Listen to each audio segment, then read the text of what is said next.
बिस्मिल्लाहिर्रहमानिर्रहीम, अस्सलाम वालेकुम। आप कैसर खान यूट्यूब चैनल देख रहे हैं। 12 फरवरी 2026 के हवाले से इंटरनेशनल प्राइम टाइम का आगाज़ कर रहे हैं। इस वक्त जो सबसे बड़ी खबर है वो ये है कि ईरान के ऊपर जो अटैक है यूएस का, वो किस हद तक है, किस नौयत का हो सकता है, सीरियस भी मामला है कि नहीं, होगा भी कि नहीं, और उसमें जो प्लेयर्स बीच में आ चुके हैं वो एक किरदार निभा रहे हैं जो इस जंग को शायद टालें या उसकी शक्ल ही चेंज कर दें। यानी कि बैलेंस ऑफ पावर का भी इस टाइम गेम चल रहा है। यहां पर आप देख भी रहे हैं कि वो जो ट्रंप कह रहे हैं कि मेरी मुलाकात तो हो गई है आज नेतन्याहू से, लेकिन हम किसी भी नतीजे पर नहीं पहुंचे। यानी कि ये जो मुलाकात है ये ज़ाया हो गई है। यानी कि उन्होंने कहा है कि आप इस पर अटैक करें, इनको मिसाइलों से रोकें, और मिसाइलों के हवाले से ईरान का मानना है कि ये मेरी डिटरेंस है। ठीक है ना, यानी कि एक मुल्क की एक डिटरेंस होती है। पाकिस्तान कहता है कि एटॉमिक जो पावर है ये हमारी डिटरेंस है। इस तरीके से जो मिसाइल प्रोग्राम है उसको ईरान कहता है कि ये मेरे लिए एक ज़िंदगी और मौत का सौदा है, मैं इसके ऊपर क्यों करूँगा। यानी कि मेरी मौत है अगर मैं बैलिस्टिक मिसाइल से या मिसाइल प्रोग्राम से दस्तबरदार होता हूँ। हाँ, एटॉमिक प्रोग्राम के ऊपर बातचीत हो सकती है, एटॉमिक पे बैठ सकते हैं, लेकिन बैलिस्टिक मिसाइल्स को लेकर के या मिसाइल्स को लेकर के मैं बैठूंगा ही नहीं मिसाइल उसके ऊपर। ये बात तो हो रही है, लेकिन मैंने कहा कि बातचीत ज़ाया हो गई है between Netanyahu and Donald Trump के। मतलब ये हुआ कि दोनों ही की अलग अलग लाइन चल रही होगी जिसमें बड़ा फर्क होगा। लेकिन आप कहते हैं कि नेतन्याहू को ट्रंप ने क्या कहा होगा, तो यहां पर चूंकि स्ट्रेट फॉरवर्ड खबरें नहीं आ रही हैं तो मैं आपको खबरों के जरिए बता रहा हूं कि क्या बात हुई होगी। अब उसमें यह हुआ कि ट्रंप ने कहा होगा कि वहां पर आप इस टाइम एक रेंज में हैं। आपको मैं दिखा देता हूं।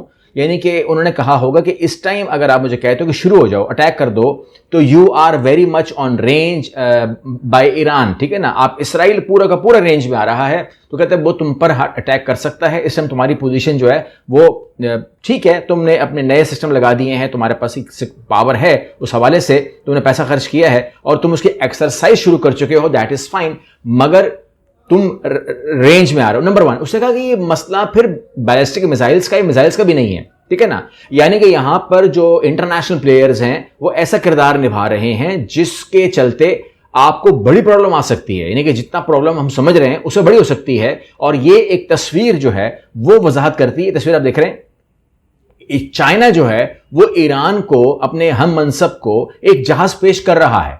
ठीक है, एक मॉडल पेश कर रहा है। ये मॉडल क्या है तो ये हम खबर से देख लेते हैं। यहां पर अगर आप देखें डिफेंस सिक्योरिटी एशिया के हवाले से, J-20 model gift to Iran. अब यहां पर सिर्फ स्पेकुलेशन आती है कि इस China preparing to export 5th generation aircraft. यानी कि ये स्टेट ऑफ आर्ट है। ठीक है ना, इसके सामने आप अगर कहते हैं कि मेरे पास ये है, मेरे पास वो है, आपके पास F-15 है या आपके पास F-16 है या आपके पास राफेल है या आपके पास कुछ भी ऐसी बलाएं हैं, तो बेकार। अगर आपके पास F-35 है तो आपका पाला इससे पड़ेगा। यानी कि अगर आप किसी पर अटैक करते हो तो F-35 प्रॉब्लम क्रिएट करता है। ठीक है ना, वो उसके अंदर ऐसी एडवांस टेक्नोलॉजी है।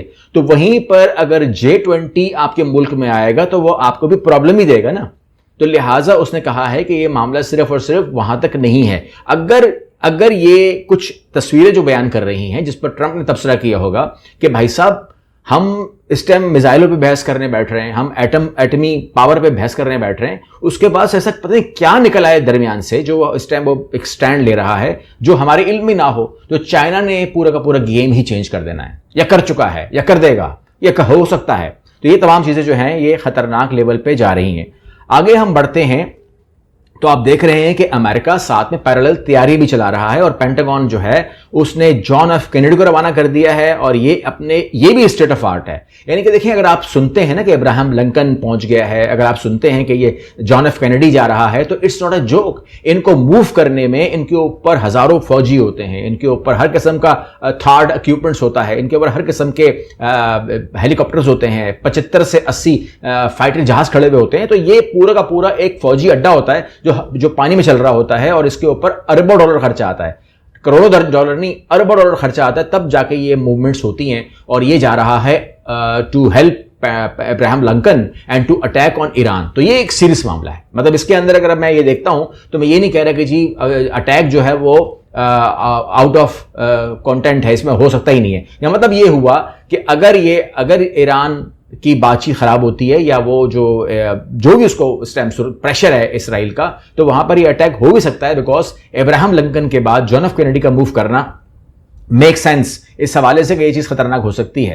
तो यहां पर अमेरिका ने जो तैयारी अपनी बढ़ाई है उसमें आप देखते हैं कि US pull out of Syria's Al Tanf base after 15 equipment removal. 15 दिन से एक एक्टिविटी जारी थी और आखिरी में उसने क्या किया कि उसने पूरा का पूरा सीरिया बेस जो तनफ था वो खत्म कर दिया। उनको सब फौजियों को ले गए ये लोग जॉर्डन के अंदर। ये बड़ी निशानी है। यानी कि अगर मैं ईरान के तनाजुर में या जंग के तनाजुर में आपको मैं बयान करूं तो ये एक बड़ी मूवमेंट है जिसमें आप कह सकते हैं कि जंग जो है वो खारिज अज़ इम्कान तो नहीं है। ये बात तो क्लियर हो रही है क्योंकि आपने देख लिया है कि जॉन एफ कैनेडी आ रहा है और यहां पर आपका जो पूरा का पूरा बेस खाली हो रहा है।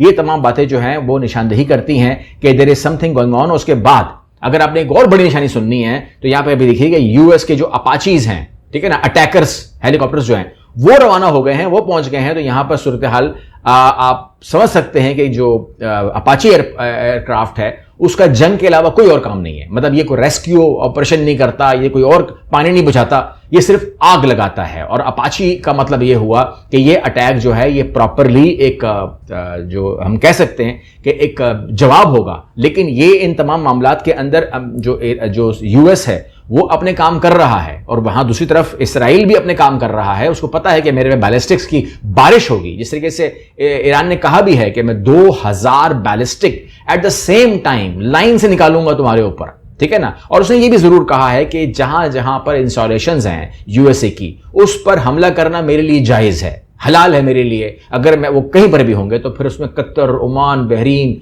यूएई, सऊदी अरेबिया सभी आ जाते हैं। लेकिन मामला ये है कि उन बैलिस्टिक से कैसे बचना है इसराइल को, ये फिक्र पहले रखती है। तो यहां पर यरूशलेम पोस्ट करता है कि after shooting down Iranian ballistic missiles in June, David Sling carries out new drill हो रही हैं कि किस तरीके से हम जून में इस सिस्टम ने कुछ बैलिस्टिक्स गिराए थे, कुछ, सब नहीं, लेकिन कुछ बैलिस्टिक्स ने नुकसान किया था इसराइल के अंदर। तो सिस्टम अब इस टाइम रिहर्सल कर रहा है।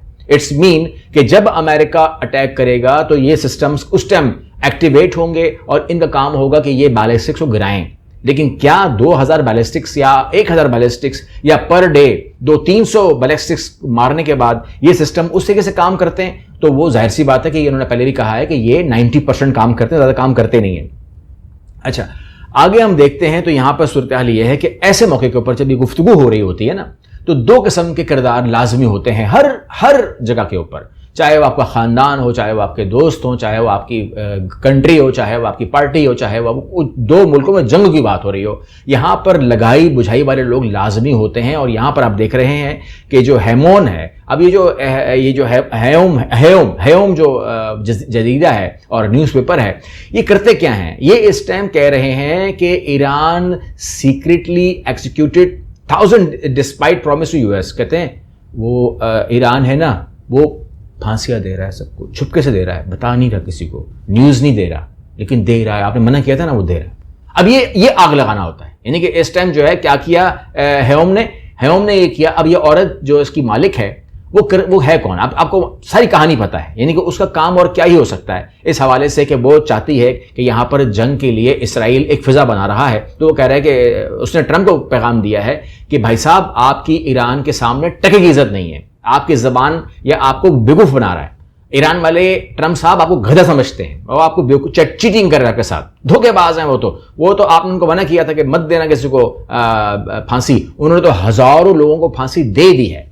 अब ये क्या है? ये है वो चीज जिसको आप कहते हैं कि ये प्रोपेगेंडा, ठीक है ना। उसके ऊपर, इसी पोस्ट के ऊपर, हेयोम की इस पोस्ट के ऊपर जो है ट्वीट के ऊपर ट्वीट किया है इराकची ने, प्रेसिडेंट ऑफ ईरान ने। उसने बोला कि जी अनफ इज अनफ, बस कर दो, इतनी भी जरूरत नहीं तुम लोगों को आग लगाने की। हम अगर जंग करेंगे या डिफेंड करेंगे अपने आप को वो तो हम करेंगे, लेकिन इसका मतलब ये नहीं है कि आप ये सोचो कि हम जो है खुदा ना खास्ता अपने अगर हम किसी से वादा करते हैं तो वो हम पूरा भी करते हैं, ठीक है ना। तो आप समझ गए इस टाइम जो सूरत हाल है, क्योंकि इस टाइम अमेरिका के अंदर खौफ की अलामत जो है ना, अगर आप कोई रिपोर्ट पढ़ते हैं ना अखबार में से, अभी आपको मिसाल दे रहा हूं, अब यहां पर मुख्तलिफ नौयत के जो बैलिस्टिक्स नजर आ रहे हैं आपको, यहां पर आप खबर पढ़िएगा। खबर कहती है अमरीकी सेक्रेटरी खारजा मार्को रूबियो ने 28 जनवरी को कहा था कि मशरिक़ वस्ता में इस वक्त 8 या 9 फौजी अड्डों पर 30 से 40 हजार अमरीकी फौजी तैनात हैं, जो सबके सब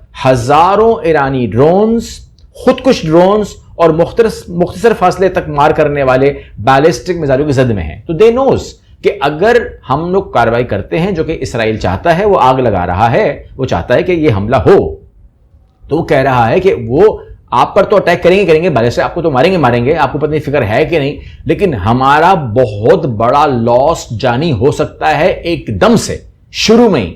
अब फॉर एग्जाम्पल अगर वो अपने बैलिस्टिक्स इस तरफ ही लॉन्च कर देते हैं जहां पर 40,000 फौजी मौजूद हैं और उसके अंदर 3-4 हजार 5,000 फड़क जाते हैं, तो उस जंग को किस तरीके से आप चलाएंगे? फिर तो आपकी कहानी खत्म हो गई। फिर तो आपकी आवाम सड़कों पे फौरन आ जाएगी, और अगर अमेरिका पीछे हट गया तो फिर कौन लड़ेगा? अगर ऐसा सिनेरियो पैदा हो गया तो फिर तो आपको मानना पड़ेगा कि ईरान जीत गया।